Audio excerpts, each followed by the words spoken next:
삶 철학입니다. 오늘은 이성의 막다른 길에 관한 세 번째 강의인데요. 이성의 막다른 길이란 철학적 분석이 더 이상 나아갈 수 없는 이성의 한계에 부딪히는 경우를 말합니다. 첫 번째 시간에는 엔티노미가 무엇인지에 대해서 설명을 했고요. 두 번째 시간에는 믿음의 본질인 믿음의 수동성과 철학의 가치에 대해서 설명을 했습니다. 오늘은 철학적 믿음의 한 가지 종류인데요. 영어로 postulate, 한국어로 공준에 대해서 알아보는 시간입니다. 먼저 제가 논리학 시간에 늘 강조하던 얘기로 강의를 시작하겠습니다. 철학 이론을 포함해서 세상에 존재하는 모든 학술 이론, 그리고 우리가 일상생활에서 하는 일반적인 대화도 화자의 주장이 들어갔으면 이건 다 논증이라고 했습니다. 논증이란 영어로 argument라고 하는데요. 전제와 결론이라는 명제로 만들어진 추론입니다. 화자의 주장은 결론이 되고요. 그 주장에 대한 이유가 전제들이 됩니다. 그래서 이 전제들이 결론을 추론하는 이것이 논증입니다. 예를 들어 내 친구가 유럽 여행을 하고 왔는데 헝가리에 있는 부다페스트에 가봤는데 파리나 베를린, 로마 같은 데 가는 것보다 훨씬 좋은 것 같아. 이렇게 말했다면 이게 주장이고 즉 논증의 결론이죠. 그럼 이렇게 말하는 이유가 있을 거 아니에요? 그래서 들어보니까 이렇게 말합니다. 부다페스트는 같은 유럽이고 오래된 도시라서 중세 때 지은 건물도 많고 또 부다페스트가 헝가리 수도이다 보니까 건물들이 보존도 잘 돼 있는 것 같고 게다가 동부 유럽이라서 파리, 베를린, 로마 이런 서유럽에 있는 도시보다 물가도 훨씬 저렴해. 이렇게 말했다고 칩시다. 이걸 논증의 형태로 분석을 해보면 이렇게 됩니다. P1, P는 premise, 전제원입니다. 부다페스트는 파리, 베를린, 로마와 같이 유럽에서 오랜 역사를 가진 도시이다. 그러기에 파리, 베를린, 로마와 같은 중세 건물도 많이 존재한다. 이게 전제 1이고요. 전제 2는 부다페스트는 헝가리의 수도로서 유적지와 건물들이 잘 보존이 되어 있다. 그리고 P3는 부다페스트는 동유럽에 위치해서 서구 유럽에 있는 도시인 파리, 베를린, 로마보다 상대적으로 물가가 저렴하다. 그래서 결론이 부다페스트는 파리, 베를린, 로마보다 여행하기 좋은 장소이다.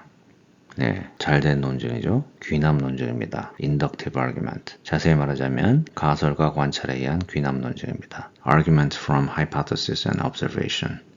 그래서 제 포인트는 어떤 이론이든지 일상의 대화든지 화자의 주장이 들어간 말은 모두 쪼개보면 다 논증이다 이겁니다. 그럼 이제 논증의 형태로 앞에 이성의 막다른 길 두 강의에서 말한 내용을 짧게 요약을 하자면요. 어떤 철학적 이론이든지 그 철학자의 주장, 즉 논증으로 말하면 논증의 결론이 되는 그 철학자가 믿고 있는 개인적 믿음이 있다고 했습니다. 그리고 이 믿음이 왜 이성적으로 옳은가 그 이유를 설명하려고 전제들을 사용하는 것, 이것이 논증이고 이 논증이 다름 아닌 철학이라고 했습니다. 그래서 제가 강조했던 건 이 논증의 결론이 되는 이 믿음과 이 믿음을 고수하려고 만든 철학과는 별개의 문제라고 했습니다. 그리고 믿음의 본질은 수동적 정신현상이다. 이렇게 설명을 했습니다. 누가 뭘 믿는다 그러면 그건 믿겨지는 거지 본인이 어떤 걸 믿고 싶어서 지금부터 이걸 믿자 이래서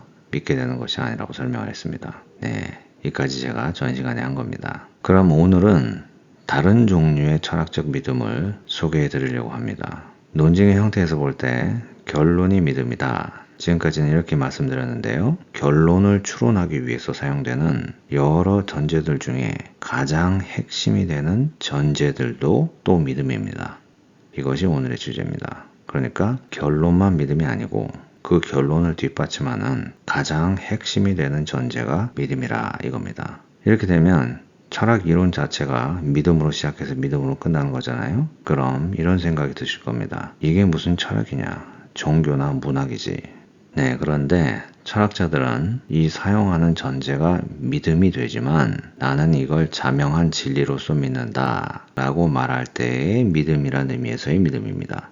그래서 철학자들은 자신들이 사용하는 자명한 진리는 수학에서 사용되는 자명한 진리와 같다고 말합니다. 이게 무슨 소린가? 여기에 대해서 오늘 제가 설명을 자세히 해보겠습니다. 먼저 철학에서 사용되는 자명한 진리를 영어로 postulate이라고 합니다. postulate. 철학적 자명한 진리.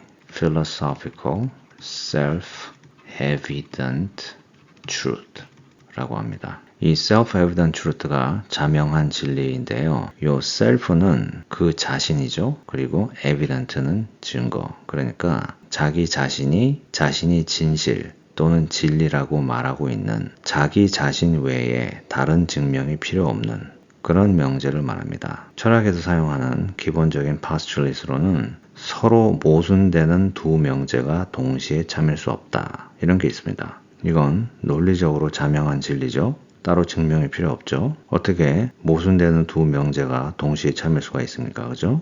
이건 논리적 자명한 진리고, 그리고 논리학이 철학의 주제 분야니까 철학적 자명한 진리죠. 반면에 수학에서는 자명한 진리를 axiom이라고 합니다. axiom.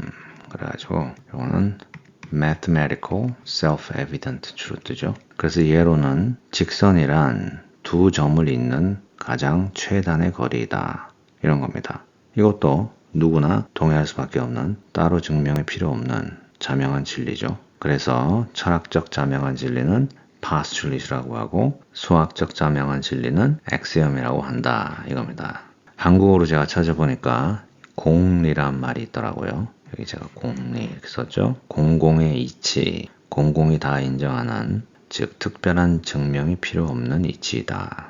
그래서 이 공리란 말을 수학과 철학에 다 쓰더라고요. 그래서 영어로 postulate은 철학적 공리 이렇게 되고 axiom은 수학적 공리 이렇게 쓰더라고요. 그런데 또 어떤 분들은 공리는 수학에서만 쓰자 이렇게 얘기하고 철학에서는 공준을 쓰자 이런 분들이 있더라고요. 그래서 공준은 공공의 기준, 공공이 다 동의하는 별도의 증명이 필요 없는 기준이다. 이런 의미에서 공준입니다. 철학적 자명한 진리의 postulate은 공준이라고 쓰고 수학적 자명한 진리의 axiom은 공리라고 쓰자. 저는 공준이란 말은 의미가 공공의 기준이라는 뜻이기 때문에 서양 철학에서 사용하는 common morality라는 개념이 있거든요. 한국어로 일반 도덕이라는 말인데 이 공준이 일반 도덕이라는 개념에 한자식 표기 같이 들려서 좀 꺼려 했는데요. 공준에서 기준이 꼭 도덕 기준일 필요는 없잖아요. 그래서 이렇게 공리와 공준으로 말을 구분해서 하나는 수학에 하나는 철학에 쓰는 것이 좋다고 생각을 했습니다. 그래서 영어에서 axiom을 공리라고 하고 postulate은 공준이라고 한 해석을 받아들이겠습니다.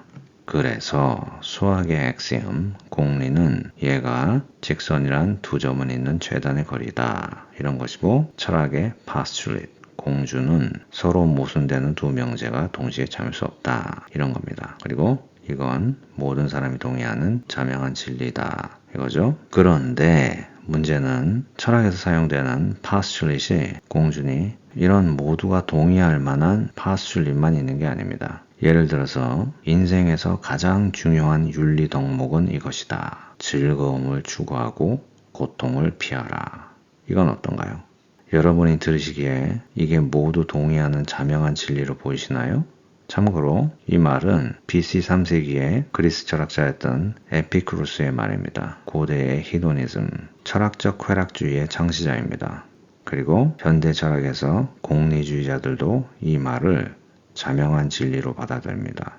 인생에서 가장 중요한 윤리 덕목은 즐거움을 추구하고 고통을 피하라. 근데 이건 누가 봐도 자명한 진리라고 확실히 하기에는 좀 꺼려지는 부분이 있습니다. 쾌락주의자나 공리주의자는 당연히 이걸 자명한 진리라고 생각을 하겠지만 모든 사람이 이걸 그렇게 본다라고 하기에는 꺼려지는 면이 있습니다. 물론 일리가 있다. 이렇게는 다 보죠. 그런데 제 말은 이걸 모순된 명제가 동시에 참을 수 있다 같은 이런 레벨의 자명한 진리로 사람들이 다 받아들인다고 하긴 힘들겠죠. 그럼 이런 질문이 들죠. 쾌락주의자나 공리주의자는 철학자들인데 그럼 똑똑한 사람들일 거 아니에요? 근데 왜 이 사람들이 이걸 자명한 진리로 보죠? 그죠? 네, 왜냐하면요. 이걸 자명한 진리라고 하지 않으면 자신들의 쾌락주의나 공리주의 이론이 무너지니까 그렇습니다. 이게 모든 철학 이론이 다 이렇습니다. 제가 이게 무슨 말인지 자세히 설명을 해보겠습니다.